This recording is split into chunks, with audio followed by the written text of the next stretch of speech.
that doesn't mean you give up everything. That doesn't mean that you have no fun and no friends or anything like that. My personal advice would be surround yourself with friends who have similar goals to you. That would actually probably be the best advice I'd give anyone.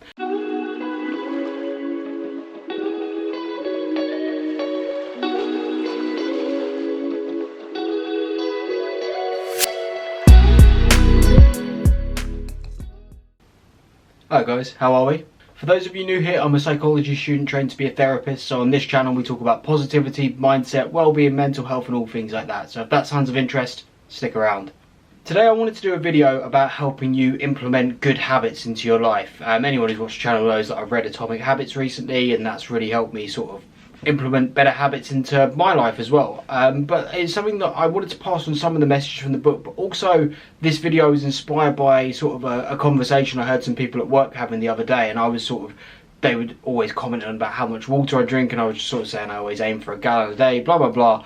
And they were sort of saying, oh, it's incredible, like a gallon of water a day seems completely impossible, but doing a gallon of wine a day seems very, very easy, like just having a laugh sort of thing. And obviously they were joking, I mean, half joking, because I kind of see where they're coming from, but the point is, why does one seem more conceivable than the other one? Especially when one is significantly worse for you than the other one is. And it comes back to that point that comes from this book, Atomic Habits by James Clear, which is about making something desirable.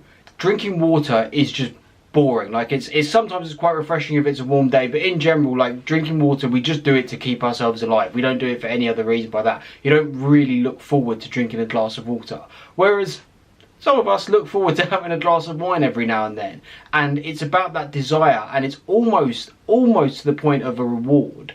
You'll hear people say like, oh, you've had a hard week at work, like go on, treat yourself, go down the pub at the end of the week sort of thing. Whereas you'd never hear someone say like, oh, you've had a difficult day, go and have a glass of water. So it's that mix of being desirable but also reward. But I really wanted to focus on that desirable aspect and sort of talk about how maybe you guys can help implement that into your life to make some of the more harder habits, good habits but harder habits, just that little bit easier.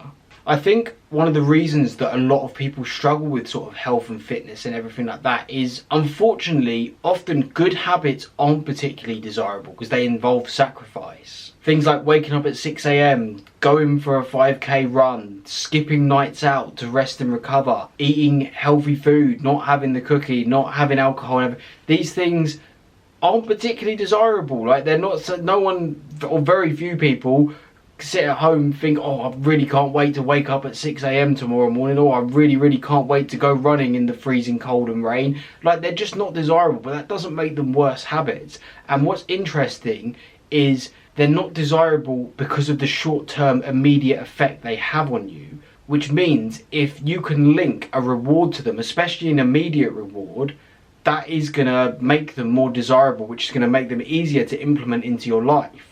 I do also think that it's a huge part of it is people's attitude towards them. Like, for example, when I do the park run quite a lot, which I've talked about with you guys, and with this training for the 10k that I'm doing, I wake up at 7 AM every Saturday morning and go for a 5 or 10k run. Now, when I tell people about that, they look at me almost like I'm weird, and they sort of do the lol, could never be me, lol, wish I could do something like that. And it's sort of like, you could, like, you literally could. You could set a 7 AM alarm, wake up and try and run 5k. Like there is nothing stopping you do that except your mental barrier towards it. And your mental barrier towards it is, that sounds really hard, that involves sacrifice, which leads to, that sounds really undesirable, which is why I'm not going to do it. Now, do I spring out of bed at 7 AM every Saturday morning and I can't wait for the park run? Absolutely not. Like, sometimes I'm tired, sometimes it's miserable outside, sometimes I'd rather just have a lay-in. It's not any less desirable for me, but one, I can get myself to a stage where I go, even though it's not desirable, I know it's a good habit, and two, I can look for the delayed gratification and how I'm going to feel at the end of that run rather than before it. Obviously that's quite an extreme example to some people, so I wanted sort of going back to the example that I used at the start with the water and the wine and everything like that. Like the simplest thing in the world, right? Yes, water isn't amazingly nice to drink on its own, so you're probably not going to do it. Put a lemon in there. Put a bit of, maybe not mint, because I think mint's linked to bad testosterone. Put a bit of cucumber in there.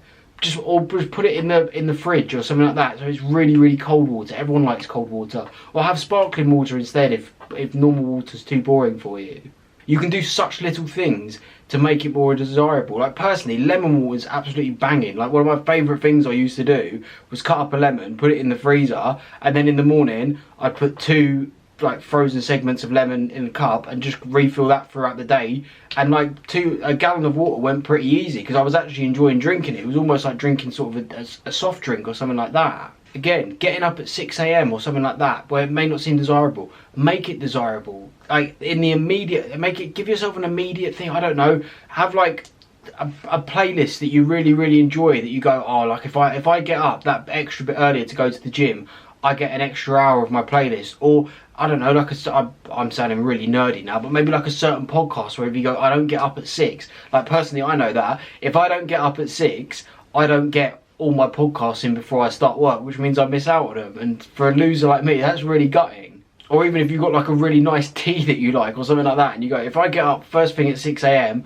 I get this cup of tea. If I don't, if I oversleep or if I roll back over, unlucky, you don't get it. You only get to have that cup of tea when you get up at 6 AM, put it in a mug and go to the gym. Again, for slightly harder things, sort of running the 5K. I mean, personally, if you can get yourself, my advice would be literally set up the night before, so you've got your trainers and everything there.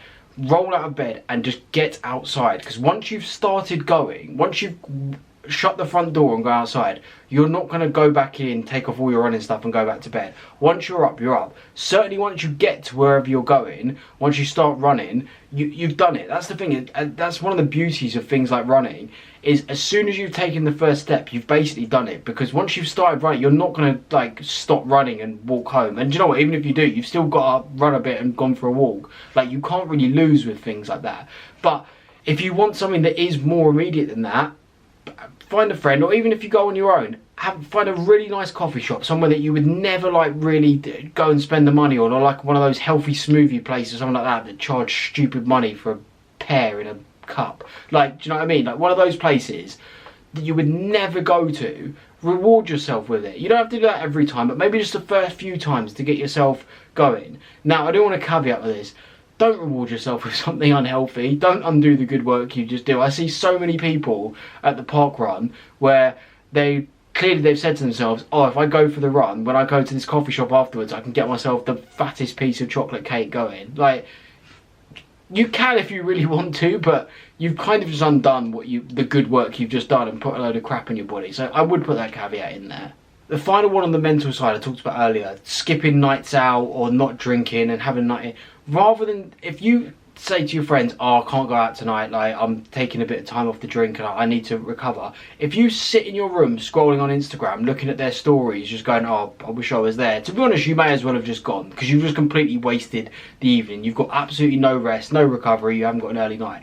Things like that, you can't really have an instant reward, because you've got to just flip your thinking, because the reward comes that next morning when you wake up feeling fresh as a daisy, you've had a really good sleep, and you're going, do you know what, it was one night out, but did I actually regret it? Like, personally, one of the things that really helped me of cutting back on my nights out and cutting back on drinking and things like that, and don't get me wrong, I will say in a minute about still socialising, but one of the things that really helped me was, I have never in my life that I can think of regretted not going on a night out.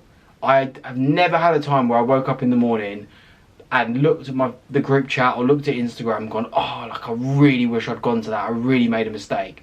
Or like turn up to work on a Friday morning going, oh, like, I really wish I'd gone out with everyone last night. That looks really fun as everyone's dying at their desk. Moving on to the second bit, I can remember plenty of times when I have regretted not going out and drinking. Plenty of times. And on the balance of probability, skipping a night out for me, I know in the morning I'm going to really be happy I didn't go, and I'm not going to regret it. And again, I said I'd move on to it. I do still socialise. I am not someone who's like never goes anywhere, never has any friends or anything like that. This weekend I'm literally going to France to watch England play in the Rugby World Cup. Weekend after that I'm doing the 10k with my brother. Then we're going out watching England play. Back in France the weekend after that. I've got friends here at university that we go for a beer every now and then, or we go have something to eat or whatever. Like, I think there's this idea of self-development or whatever, sacrifice, anything like that, where these guys on Instagram sort of make themselves out to be this lone wolf, Sigma character or whatever it is. It doesn't have to be like that. You do have to sacrifice for good habits a lot of the time. That is just the reality of it, and that's why we admire professional athletes and CEOs, because to get where they've got to, they've had to sacrifice. But that doesn't mean you give up everything. That doesn't mean that you have no fun and no friends or anything like that. My personal advice would be surround yourself with friends who have similar goals to you. That would actually probably be the best advice I'd give anyone. But my point is, I don't consider myself to live a boring life. If you are someone who raves 24/7, drinks, drugs, all that, then you probably would consider my life very, very boring, to be honest. But that's not the life I want to live, and not to preach, but I don't think that's the life you should want to live either. That's not a healthy life that often ends in a good way, to be frank. Make your habits, your good habits, desirable.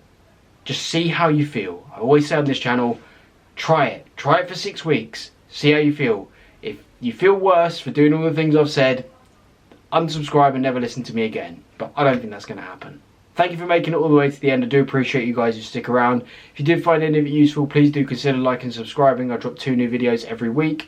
As always, comment any other thoughts you have below. My socials are in the bio. I'm really pushing my Instagram at the moment. Been posting reels there daily for sort of basically the whole summer, so sort of 2-3 months now. Bit of gym, bit of mentality, bit of everything. So yeah, go give that a follow. Lets you send me questions or anything like that. And I will see you in the next one. Until then, take care, guys.